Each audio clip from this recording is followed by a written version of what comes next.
नमस्कार दोस्तों, स्वागत है आपका हमारे चैनल देविका एजुकेशन सर्विसेज पर, जहां हम आपके लिए लाते हैं दिलचस्प कहानियां और उनसे जुड़े प्रेरणादायक संदेश।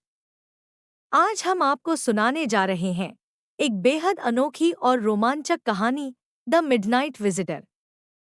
ये कहानी है एक ऐसे सीक्रेट एजेंट की जो अपनी बुद्धिमानी और हाजिर जवाबी से दुश्मन को मात देता है। तो तैयार हो जाइए, क्योंकि ये कहानी आपको सिखाएगी कि असली ताकत शारीरिक नहीं, बल्कि मानसिक होती है। चलिए, बिना वक्त गंवाए शुरू करते हैं। ये कहानी है ओसेबल की, जो एक सीक्रेट एजेंट है। लेकिन दोस्तों, वो वैसे नहीं है जैसे हम आम तौर पर फिल्मों में देखते हैं, लंबे, हैंडसम और एक्शन से भरपूर। ओजेबल एक साधारण, मोटे और शांत स्वभाव वाले इंसान है। एक दिन एक युवा लेखक फाउलर उनसे मिलने आता है। फाउलर सोचता है कि ओजेबल की जिंदगी रोमांच और खतरे से भरी होगी। लेकिन जब वो ओजेबल को देखता है, तो वो थोड़ा निराश हो जाता है। अब कहानी में असली ट्विस्ट तब आता है जब ओजेबल और फाउलर होटल के कमरे में पहुंचते हैं। कमरे में पहले से ही एक शख्स मौजूद होता है। उसका नाम मैक्स है। मैक्स के हाथ में बंदूक होती है और वो ओजेबल से कहता है, वो सीक्रेट डॉक्यूमेंट्स मुझे तुरंत दो, वरना मैं गोली चला दूंगा। अब यहाँ ओसेबल घबराने की बजाय अपनी बुद्धिमानी का इस्तेमाल करता है। वो बेहद शांत स्वर में बोलता है, ओह, तो तुम बालकनी से आए हो? जानते हो, ये बालकनी हमेशा परेशानी देती है। पहले भी कई बार लोग यहाँ से अंदर आने की कोशिश कर चुके हैं। मैक्स को ओसेबल की बात पर यकीन हो जाता है।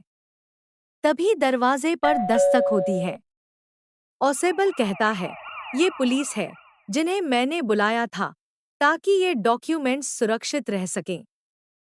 अब तुम खुद देख लो। मैक्स घबरा जाता है।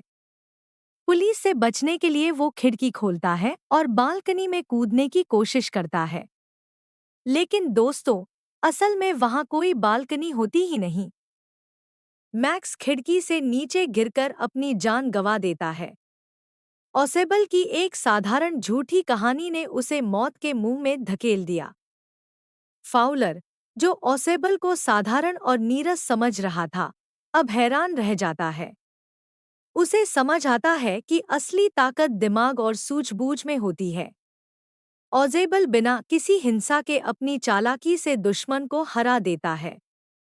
तो दोस्तों, ये थी द मिडनाइट विजिटर की कहानी। इस कहानी से हमें ये सीख मिलती है कि जीवन में मुसीबतें चाहे जितनी बड़ी क्यों न हों, अगर हम शांत रहें और बुद्धि का इस्तेमाल करें, तो हम किसी भी मुश्किल को मात दे सकते हैं। अगर आपको ये कहानी पसंद आई हो और इससे कुछ सीखने को मिला हो, तो हमारे चैनल को सब्सक्राइब करना न भूलें। और हाँ, नीचे कमेंट करके बताइए कि आपने इस कहानी से क्या सीखा। हम जल्द ही मिलेंगे एक और दिलचस्प और प्रेरणादायक कहानी के साथ। धन्यवाद।